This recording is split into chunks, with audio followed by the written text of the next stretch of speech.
Hey everybody, Sean here, and welcome to Revealing Truth. In today's video, Kathryn Krick is going to get all excited about trampling on a snake that looks more like a big worm. I'm literally running down the trail, and I trample on a snake. Oh my gosh, I literally was running, and I literally trampled on a scorpion. Are you kidding me, Jesus? That's a pretty funny looking scorpion, but she continues. Are you kidding me, Jesus?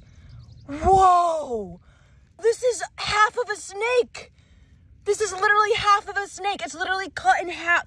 So now that scorpion's a snake. Another confusing day in the life of Apostle Kathryn Krick. I'm literally running down the trail, and I trample on a snake. I was running, and I trampled on a snake. Like it slithered across before I had time to slow down, and I trampled on it. Well, you didn't trample on it, you stepped on it by mistake. But she gets confused again. And I trample on a scorpion. This is insane. What's insane, Kathryn, is that you keep getting mixed up with that snake being a scorpion, and that you actually posted this video.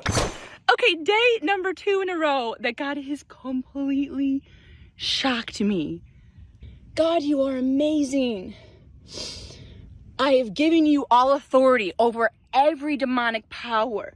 You shall trample over snakes and scorpions, and no power of the enemy shall overcome you. No power, no evil scheme of the devil, no evil strategy of the devil to try to stop you, to try to stop the work of God, to try to stop the casting out of demons and God's people to be free.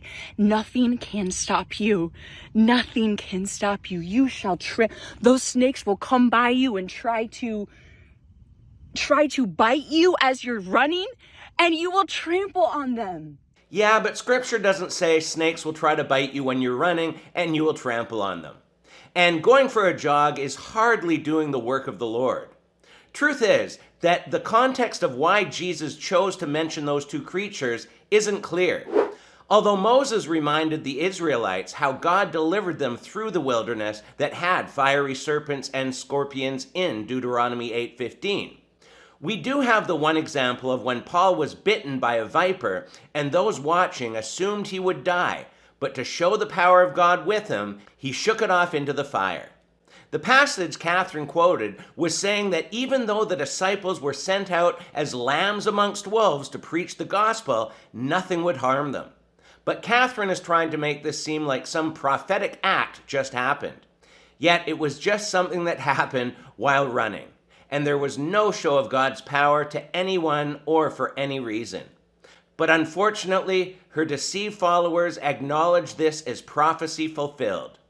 It really is heartbreaking that no matter how much evidence we show about false prophets, false apostles, and false teachers, people still turn a blind eye to the evidence and continue to be deceived. Why is that?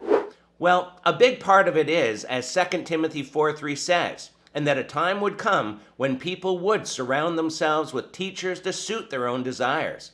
And these teachers would say what they want to hear rather than what they need to hear. But if even one person is helped by these videos, then it's all worthwhile. Anyhow, we're going to leave it here for today, but feel free to leave your comments below, and until next time, take care and God bless.